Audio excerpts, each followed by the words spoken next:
The chandeliers of the Metropolitan Grand Ballroom dripped light, a constellation of crystal and gold suspended over the city's elite. The air, thick with the scent of lilies and expensive perfume, hummed with the muted clinking of champagne flutes and the murmur of power brokering disguised as polite conversation. Aveline Sterling stood at the heart of it all, an island of unnerving calm in a sea of adulation. Her gown, a column of midnight silk, was an architectural marvel in itself, severe yet elegant, a perfect reflection of the woman who wore it.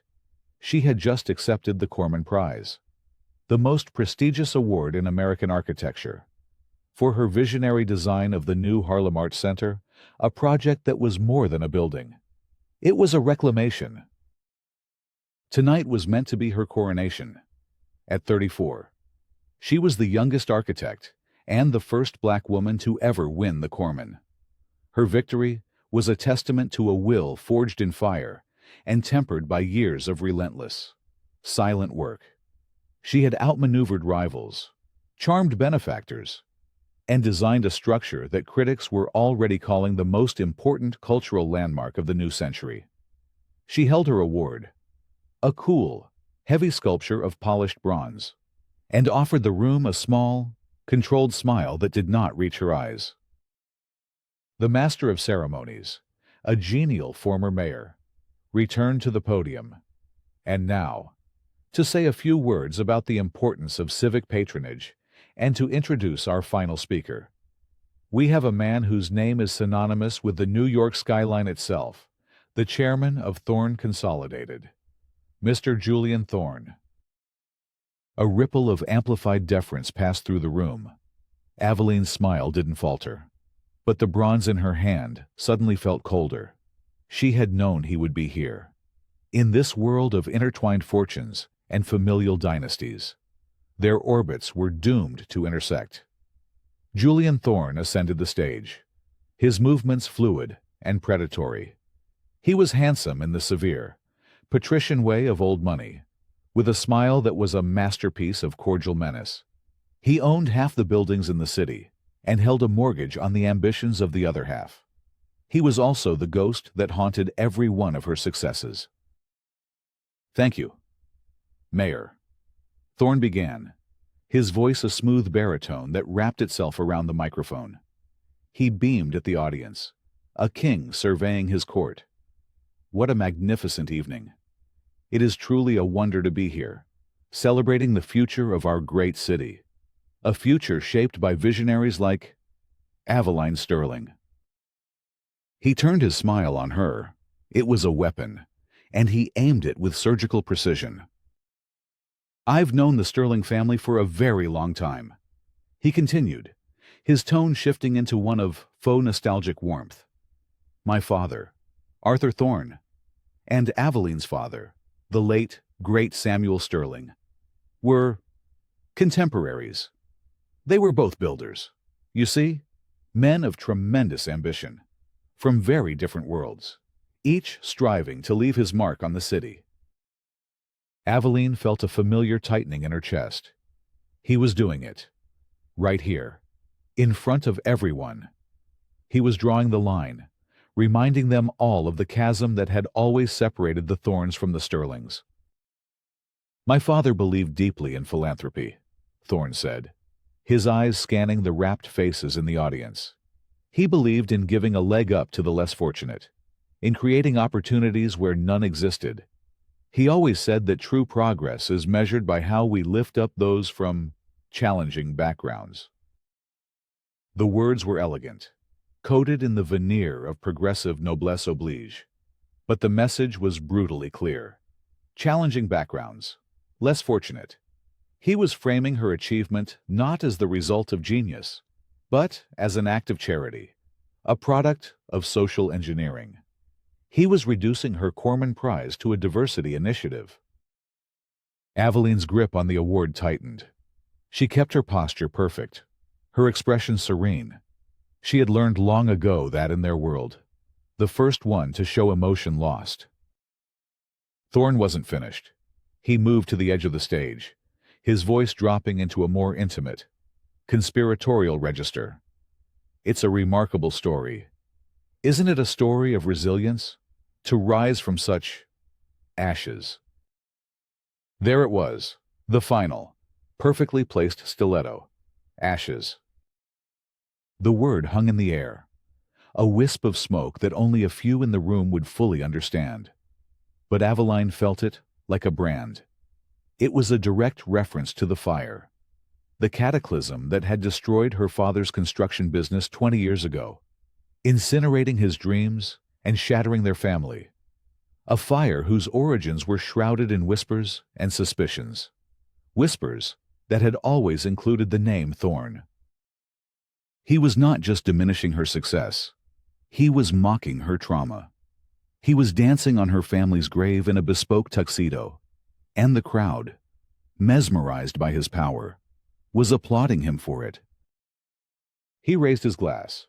So, let us toast Aveline Sterling, a shining example of what can be achieved when the system works to correct historical imbalances. A true inspiration. The room erupted in applause.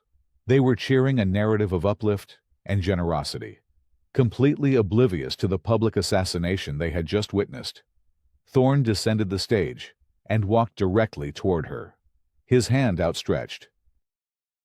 "Congratulations, Aveline," he said, his voice a low murmur for her ears only.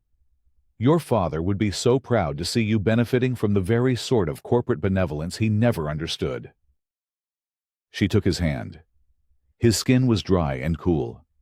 She looked directly into his eyes, gray and empty as a winter sky, and held his gaze. She did not flinch. She did not speak. She simply held his stare, her face a mask of impenetrable composure. In the silent, charged space between them, a contract was signed.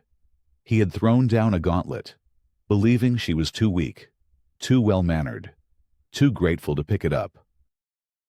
But as she looked at him, Aveline Sterling was not feeling gratitude. She was feeling the slow, cold burn of a fury that had been simmering for 2 decades. The applause faded into a distant roar. The glittering ballroom ceased to exist. There was only the man who had taken everything, now trying to take this, too. Her calm was not weakness. It was the deep, still water that precedes a tidal wave. It was the silent gathering of a storm. And in that moment, she made a promise to herself, to the memory of her father, and to the ghost of the life they had lost. She would not just defeat Julian Thorne. She would dismantle him. She would take his empire, his legacy, and his name, and she would turn them all to ash. The world Aveline Sterling inhabited was one of lines and angles, of materials and stress points. Her office, occupying the top floor of a sleek Soho tower she herself had designed, was a temple to minimalist precision. Floor-to-ceiling windows framed the Manhattan skyline, a jagged testament to human ambition that she studied daily. Her desk was a single slab of polished concrete, holding nothing but a computer, a phone, and a small, framed photograph that was always turned away from visitors. It was a picture of her father, Samuel Sterling, his arm around a 10-year-old Aveline, both of them beaming in front of the half-finished frame of a community center in Queens. His company, Sterling and Son Construction, had been on the verge of greatness. For a black-owned firm in the 90s, they were more than a business. They were a symbol. Samuel Sterling built with a poet's soul and an engineer's mind, and he was poised to win the largest municipal contract ever awarded to a minority-owned company, the redevelopment of the derelict Bayside Wharf. It was a project that would have cemented their legacy. Arthur Thorne, Julian's father, had wanted that contract, too. The Thornes never lost. It was an unofficial rule of the city. But Samuel Sterling was outbidding him, outdesigning him, and outmaneuvering him with a groundswell of community support. Then came the fire. It started late on a Sunday night in the main Sterling & Son warehouse, a sprawling brick building that held not just their equipment and materials, but all their records, their blueprints, their history. The official report cited faulty wiring, an accident. But there were rumors, whispers of accelerants, of a back door left mysteriously unlocked. The insurance payout was a pittance, tangled in legal challenges over code violations that had never been an issue before. Arthur Thorne's company, of course, ended up with the Bayside Wharf contract. Within a year, Sterling & Son Construction was bankrupt. Samuel Sterling, a proud man broken by the loss of his life's work and the cloud of insinuation, died of a heart attack 2 years later. Aveline was 16. She had rebuilt her family's name, not with bricks and mortar, but with intellect and design. She had attended Columbia on a full scholarship, graduated first in her class, and apprenticed under the world's most renowned architects before opening her own firm. Sterling Designs was now a powerhouse, a testament to her brilliance, but the ghost of her father's company, and the injustice that destroyed it, was the foundation upon which her entire life was built. Her only confidant, the one person who understood the full weight of her history, was Dr. Lena Petrova. They had been roommates at Columbia, an unlikely pair, the fiercely focused architect in training and the brilliant, effusive art historian. Lena now curated modern art at the Met, and she was the only one who could see the hairline fractures beneath Aveline's polished surface. They met the day after the gala at a quiet tea house in the West Village. Lena stirred her chamomile, her brow furrowed with concern. "I watched the broadcast," she said softly. His speech was vile, a masterclass in malicious patronage. Aveline sipped her oolong, her movements precise. It was a declaration of war. "So, what are you going to do?" Lena asked, though she already knew the answer. She had seen this look in Aveline's eyes before the cold, calculating focus that meant a problem was being broken down into its component parts, ready for demolition. "For 20 years, he has believed he is untouchable," Aveline said, her voice low and even. "He operates from a fortress of inherited privilege, protected by lawyers, politicians, and the silent complicity of our peers. You cannot attack a fortress like that head-on." "So you build a Trojan horse," Lena finished, understanding the metaphor instantly. "I become an architect of his ruin," Aveline corrected. "I will study his structures, his businesses, his finances, his relationships. I will find the load-bearing walls, the weak points in the foundation, and then I will apply pressure until the entire edifice collapses." Her phone buzzed. It was a notification from a real estate journal she subscribed to. She glanced at the headline and froze. Her teacup paused halfway to her lips. Lena leaned forward. "Ave, what is it?" Aveline turned the phone screen toward her. The headline read, "Thorne Consolidated Frontrunner for Landmark Phoenix Project on Bayside Wharf." The city was finally redeveloping the land her father had lost, the very ground where Sterling & Son should have built their legacy. And Julian Thorne, in an act of supreme, generational arrogance, was going to build on their ashes and call it a story of rebirth. The Phoenix Project. The name was a calculated insult, a final twist of the knife. "He can't be satisfied with just humiliating you," Lena whispered, her voice filled with outrage. "He has to desecrate your father's memory, too." Aveline placed her phone face down on the table. The quiet fury that had been kindled at the gala now roared into an inferno. This was no longer just about the past. Thorne was trying to erase it, to pave over her history and build a monument to his own victory. This was the inciting incident, the moment the abstract desire for justice solidified into a concrete plan of action. "He's just given me the location of his foundation," Aveline said, her eyes fixed on some distant point only she could see. And he's handed me the blueprints. Her revenge would not be a simple act of retribution. It would be a landmark project of its own, meticulously designed, ruthlessly executed, and built to last for generations. She would not just tear down Julian Thorne's world, she would build her own on its ruins. Aveline's first move was to hire Elias Vance, a name whispered in the city's most exclusive legal circles. Vance was a private investigator of the old school, a retired NYPD detective who had turned his encyclopedic knowledge of the city's underbelly into a lucrative second career. He operated out of a dusty office in Tribeca that smelled of stale coffee and regret, a stark contrast to the sterile perfection of Aveline's world. "So," Vance said, leaning back in his creaking chair, his eyes sharp and intelligent, taking in the expensive cut of her suit, the great Aveline Sterling. "What does an architect who builds skyscrapers need with a man who digs through basements?" "I need a different kind of blueprint." "Mr. Vance," Aveline replied, her voice calm and direct. "I need the schematics of Julian Thorne's life, his business dealings, his political connections, his personal vulnerabilities. Everything." Vance grunted, unimpressed. "Thorne is a fortress. His lawyers have lawyers. You'd have better luck trying to get the Pope's tax returns." "Every structure has a flaw," Aveline stated. "You just have to know where to look. I want you to start with the Phoenix Project.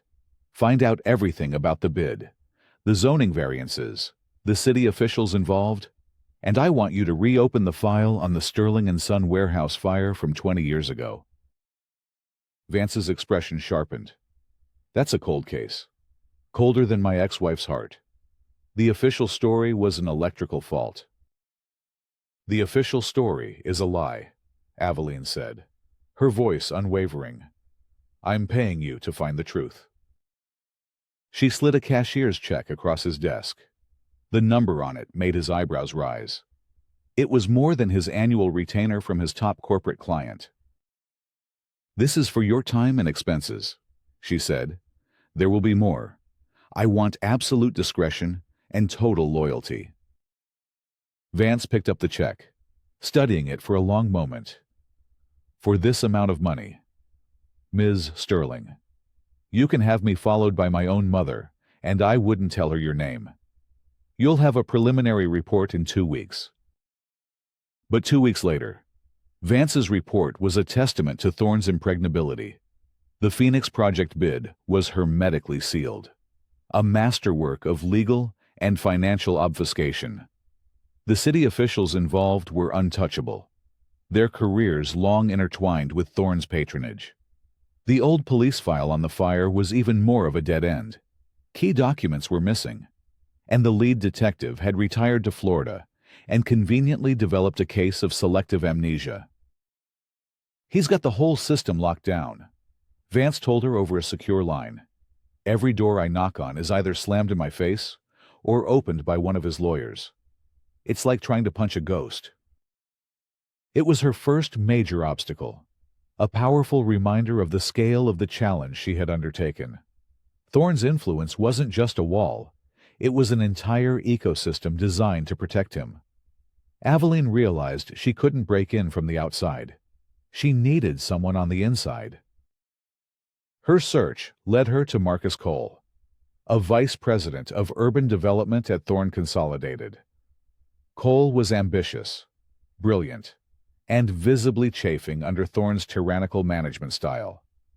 Aveline had met him at a few industry events and had noted the flicker of resentment in his eyes whenever Thorne spoke to him.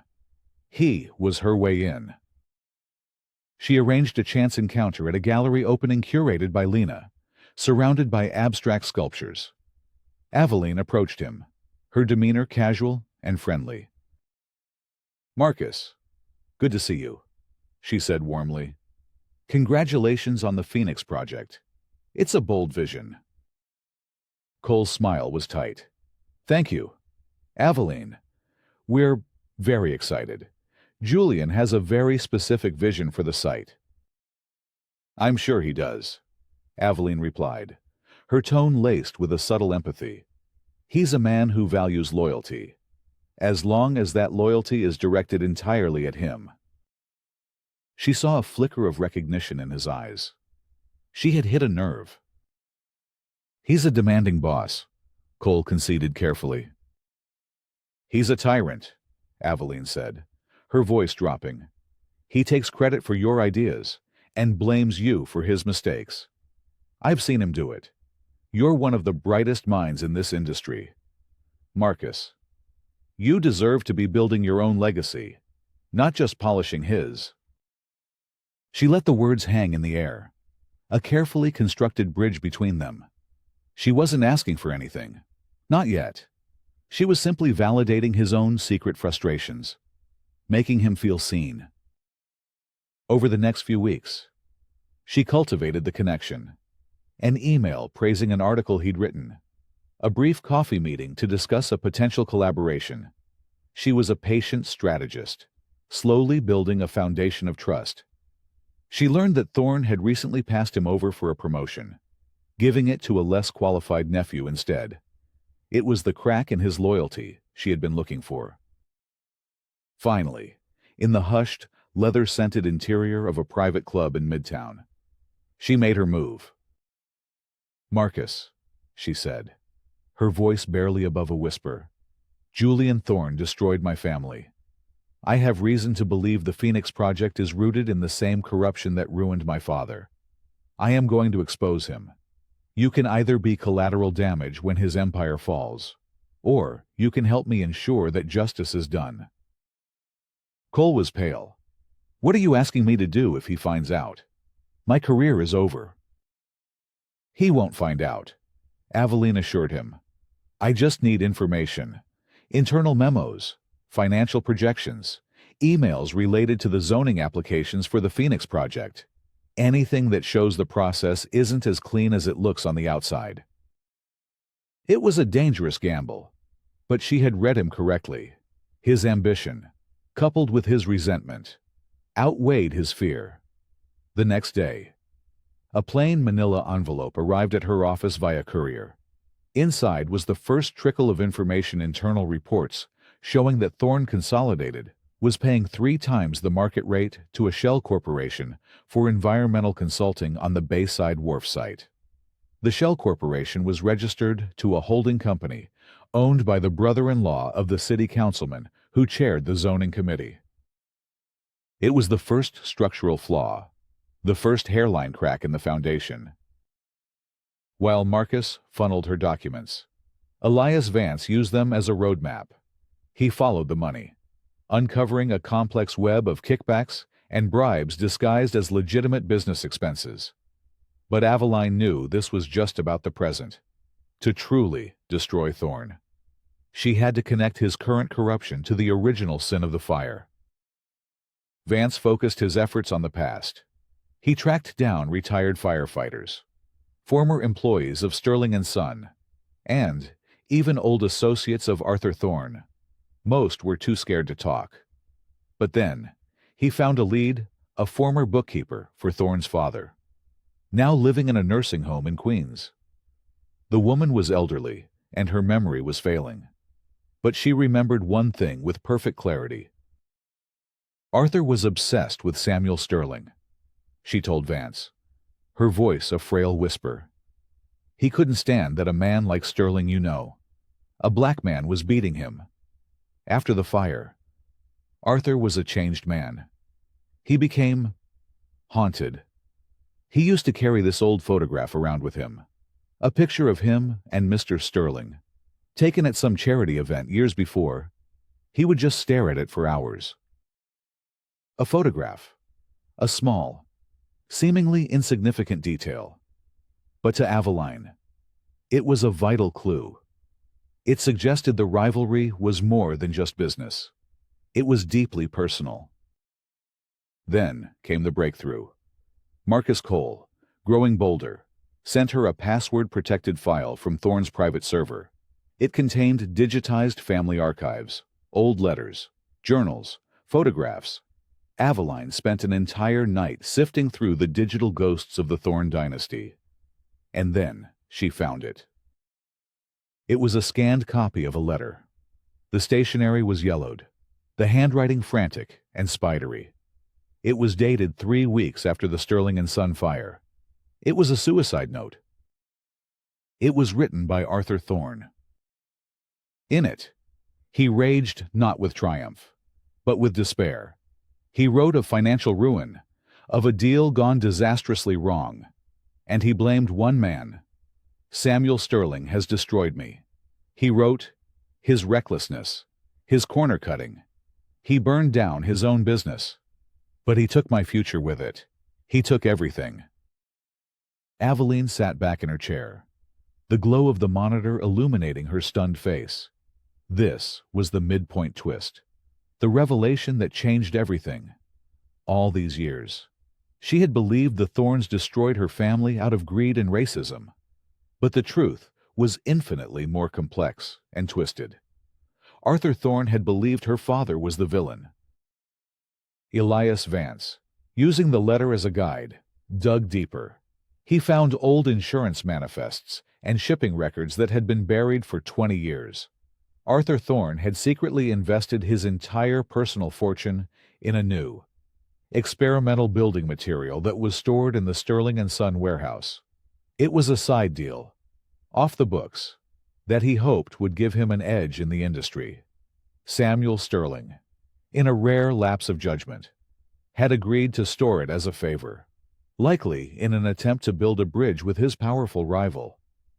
When the fire happened, Arthur Thorne wasn't just a competitor who benefited. He was an investor who was wiped out.